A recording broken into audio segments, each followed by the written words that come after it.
날마다 나를 살리는 큐티 이성호 목사입니다. 오늘 큐티 본문은 사무엘하 21장 15절에서 22절까지입니다. 주의 말씀으로 하루를 시작하게 하시니 감사합니다. 오늘도 주의 말씀과 동행하는 한 날이 되기를 소원합니다. 말씀해 주시옵소서. 듣겠습니다. 오늘은 등불이 꺼지지 않으려면 이라는 제목으로 함께 말씀을 묵상하기를 원합니다. 첫 번째로 사명의 전환이 있어야 합니다. 15절에서 블레셋 사람들이 다시 이스라엘을 치러 올라왔습니다. 다윗은 그의 부하들과 함께 전장에 나가서 블레셋 사람들과 싸웁니다. 그러나 치열한 전쟁이 계속되면서 다윗도 지칩니다. 다윗이 아무리 강한 용사라고 하지만 그도 이제 지쳐갑니다. 그래서 사람은 스스로 신뢰할 수 없음을 깨닫습니다. 아무리 강하고 능한 사람이라도 지치고 피곤할 수 있습니다. 그래서 혼자보다는 함께가 더 강건합니다. 16절과 17절에서 거인족 아들 중에 한 블레셋 장수 이스비브노시 다윗을 죽이려 합니다. 그러자 스루야의 아들 아비새가 다윗을 도와 그 장수를 쳐 죽입니다. 이 모습을 본 다윗의 추종자들이 다윗에게 이제 전장에 나오지 마시기를 간청합니다. 왜냐하면 다윗은 한 나라의 왕이고 왕은 그 나라의 등불입니다. 등불이 꺼지지 않게 하기 위해서 이스라엘 백성들이 다윗을 설득하는 것입니다. 이제 다윗이 전장에서 물러나는 것은 패배가 아닙니다. 오히려 자기의 자리로 돌아가는 것입니다. 젊은 다윗은 전장에서 본을 보이고 선두에서 지휘하는 것이지만 이제는 후방에서 나라를 견고하게 다스리며 영적 지도력을 강화해야 할 때입니다. 이처럼 우리 사역에도 전환이 있어야 합니다. 앞서서 일하는 것만 사역이 아닙니다.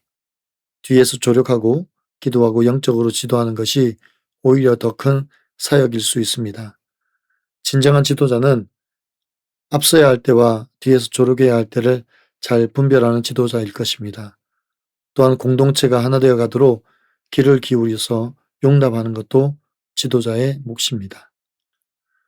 여러분은 어떻습니까? 육적, 영적 탈진을 인정하고 공동체가 내미는 도움의 손길을 겸손히 받아들여야 할 나의 빈틈은 무엇입니까? 지금 내가 전환해야 할 사명은 무엇이며 겸손히 그 사명을 받아들입니까? 두 번째로 나의 부족을 지체들과 함께 하는 것입니다. 18절과 19절입니다. 이후에도 전쟁은 끊이질 않습니다.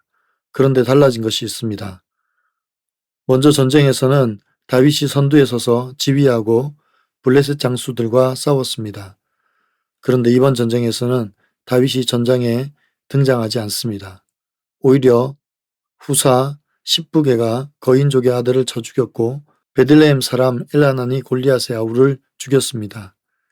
이처럼 다윗이 아니어도 이스라엘에는 용사가 많이 있습니다. 그래서 우리는 나 아니면 이 일을 아무도 못해 라는 교만을 버려야 합니다. 내가 내려놓을 때 하나님은 하나님의 방법으로 준비된 사람을 세워주십니다. 그리고 그들을 통하여 하나님의 나라와 역사를 써내려 갈 것입니다. 20절과 21절에서 계속해서 전쟁은 멈추지 않습니다. 블레셋에는 골리앗과 같은 거인 장수들이 많습니다. 이번에는 6손가락과 6발가락을 가진 거인이 이스라엘 사람들을 능욕합니다. 그러자 다윗의 조카 요나단이 그를 쳐 죽입니다. 22절입니다. 이 네 사람 가드의 거인족의 소생이 다윗의 손과 그의 부하들의 손에 다 넘어졌더라고 합니다. 세상의 힘이 아무리 거대하고 괴물같이 보여도 하나님의 사람들 앞에서 다 무너지게 되어 있습니다. 매일의 삶 속에서 우리가 마주하는 이런 문제들이 우리를 능욕하고 업신여길 수 있습니다.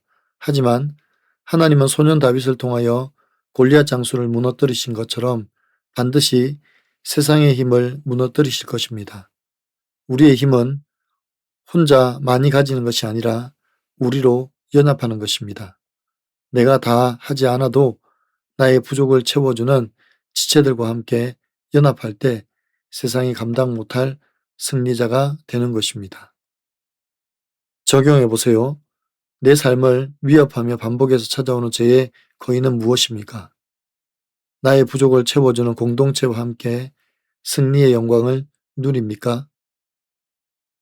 오늘 큐티 묵상 간증은 거인을 쓰러뜨린 공동체라는 제목의 한 성도님의 묵상 간증입니다.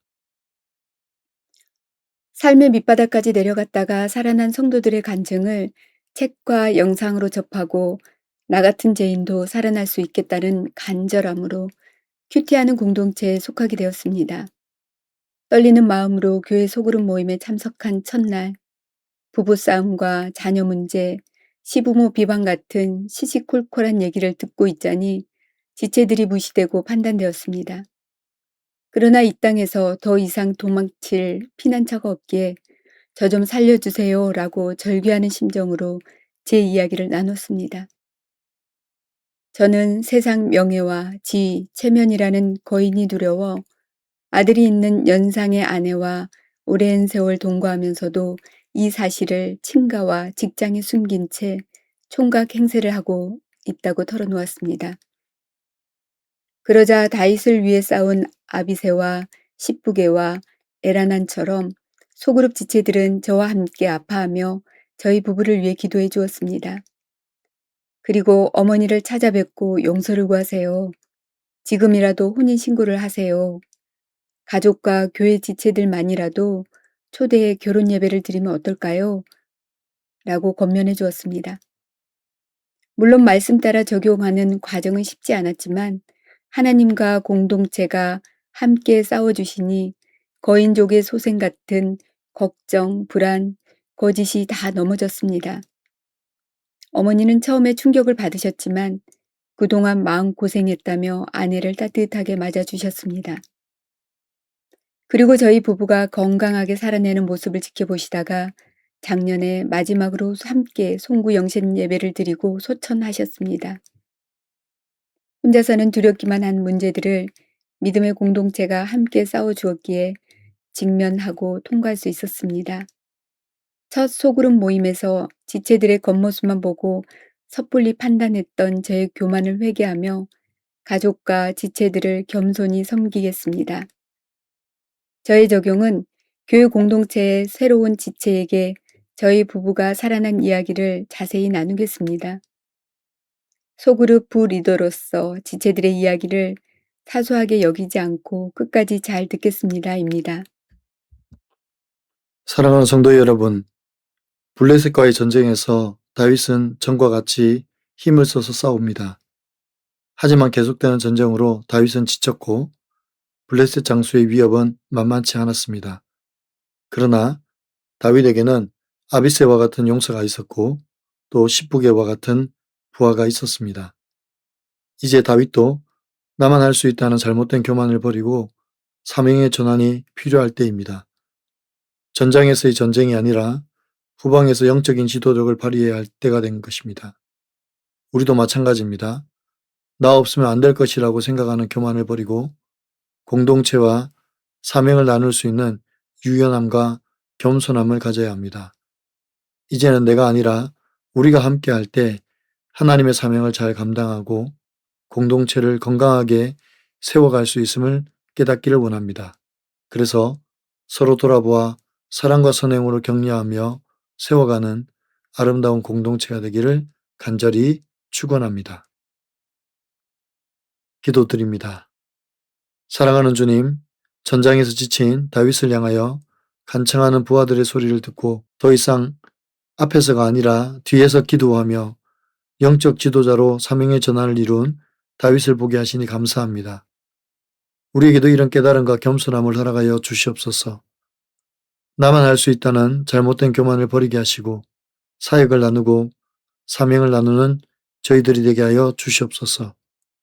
오늘 블레셋의 거인들이 계속해서 이스라엘을 위협하는 것처럼 세속화 된 이 세상이 물질과 권력, 힘으로 우리를 위협할 때 혼자 싸우고 혼자 버티지 않게 하시고 교회와 공동체를 통하여 함께 싸우며 나가게 도와주시옵소서. 사단마귀는 우리를 고립시켜 연약하게 만들려고 하지만 우리는 예수의 이름으로 연합하고 하나 되어 반드시 그 세력을 격파하고 승리하게 도와주시옵소서. 우리에게 승리를 주실 하나님을 찬양하고 감사드리며 우리 구주 예수 그리스도의 이름으로 간절히 기도하옵나이다. 아멘.